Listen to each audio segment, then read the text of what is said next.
Hi again. I am making a homemade coconut cream pie. You put all the normal ingredients that all the old recipes call for it: milk, sugar, cornstarch or flour, and then you put your coconut at the end and your butter and your vanilla flavoring. I have some coconut flavoring too also. I'm trying to cook this at a medium heat. I don't want you to see me today because I've got my hair up on top of my head when I make pies and stuff. I'm very careful. I pin my hair up. Sometimes I put a hairnet on. But as this starts to thicken, I want to show you as it starts to thicken. I'm going to take it off the stove out here just for a moment. Hopefully you can get to see the inside of this. See that? See that how that is? And then I'm going to try to show you the consistency of it. It's getting thick, but it's not still at the point where I want to, see there? Where I want to. Well, it's getting pretty thick, so I may go ahead and put my butter. I'm going to cut my heat down on low. And I'm going to put my butter and the vanilla. I'm going to take that off the stove by just here for a minute.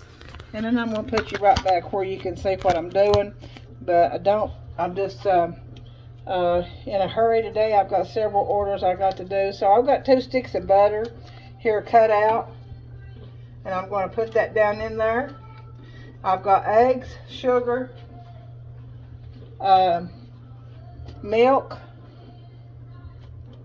cornstarch, and my secret ingredient, which I'm just not ready to give that out yet. It's a little bit different from everybody else's. As you can see, that's turning out beautiful. And I got it off the stove. I've got my stove on low, but I'm going to well, I've done my butter, and then I'm going to put my vanilla flavoring in there. And this is a teaspoon here. I'm just going to use a teaspoon instead of using a measuring spoon. I put a couple. I like mine to taste really good. I like the vanilla with the coconut. Also, I've got some leftover coconut here that I'm going to put in. It looks like it might be about 1/4 of a cup left in this bag. And this is the time when you will put your coconut in.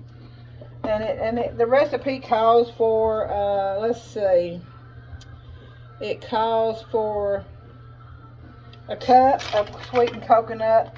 I don't usually put that much. I've got a secret ingredient that I put in there, and it has a little bit of coconut in it. And one day I may tell you, I want to share these recipes with my daughter and my granddaughters to be, and my granddaughter that I already have, Lexi, and she's already put one video on there. I do have some more coconut here.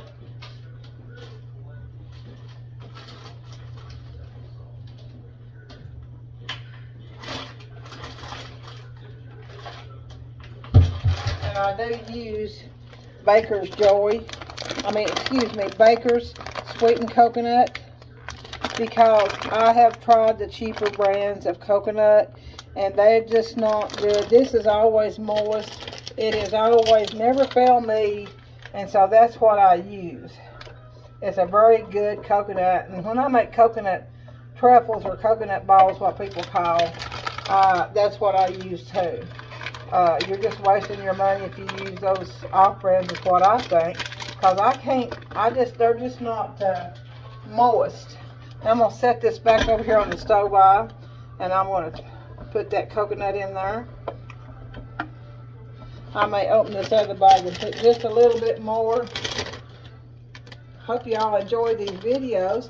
I saw where my granddaughter in love, Lexi, had put her little recipe on there for, and I'm just guessing. You can put up to a cup. If you like more coconut, you put more coconut in. This is going to one of my neighbors. Her name is Miss Edna Costner, and I love her so, and she's a precious, elegant lady also. And she does a lot of baking and cooking on her own, but sometimes it's good. You just change around to taste somebody else's cooking. So as you can see, I've put my butter, my vanilla, and we made a mess right there, didn't we? So let me get that up. We'll have the stove eye burning if we don't. So anyway, this is for her. I've made another one already. Just wanted to get you to see that. I want you to see this consistency again. Alright, and then we're just about ready. I think it's about thick enough, and you notice I use a wooden spoon and a stainless steel kettle. I don't care for the aluminum kettles when you're making homemade pies, and I just don't care for them at all, and I like my wooden spoon. And this looks like it's about to the consistency that I'm going to go ahead and pour that in my pie shell. I've got my pie shell right here, and I'm going to go ahead and try to pour that in the pie shell. And I want you to see how that is. It's just luscious and gooey. So it's just going to be beautiful. While it's hot, it's going to be a little bit runny, but as this cools, this will thicken and be a very good consistency to cut. Miss Edna is going to have to let this go in her refrigerator. Let me get all that stuff out of there that's the best to cool before she cuts it, probably later on this evening if she comes and gets it, because this is a pie that really is the better when you cook it overnight or when you make it overnight. Now that's ready, and I'm going to let that sit there and cool a while. See there? And after it gets good and cool, then what I'm going to do, you can see how thick and beautiful that pie is. I'm going to make the custard, and I usually use egg whites and beat them in the Miss Daisy's KitchenAid, but I'm going to use what I call excuse me, what I call excuse me, I call magic egg white mixture. I order it, and it is let me get this fixed here where you can see this. It's I order it from a company, and it is just like, it's just dried egg whites.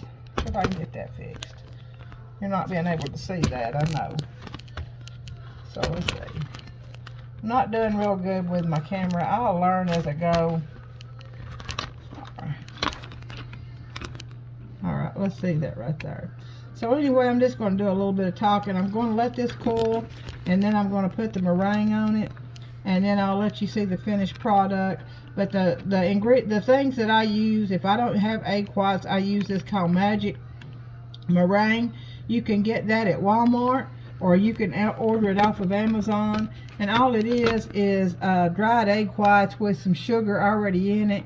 You put that in your KitchenAid. You have to have a good strong mixer to put that in, and I think it's like maybe 2 cups of the magic meringue to 1 cup or 1.5 cup of water. It may be even. I've not checked it in a while, but it may be 1.5 cups of water to 2 cups of the magic meringue. If you like a lot of meringue, which those southern recipes call for a big meringue on these pies, and they're gorgeous, and you wouldn't be ashamed to serve this to any of your company. So I'm going to get off of here, and I'm going to do the egg white, the meringue, and then I'll show you the finished product later. So thank you very much.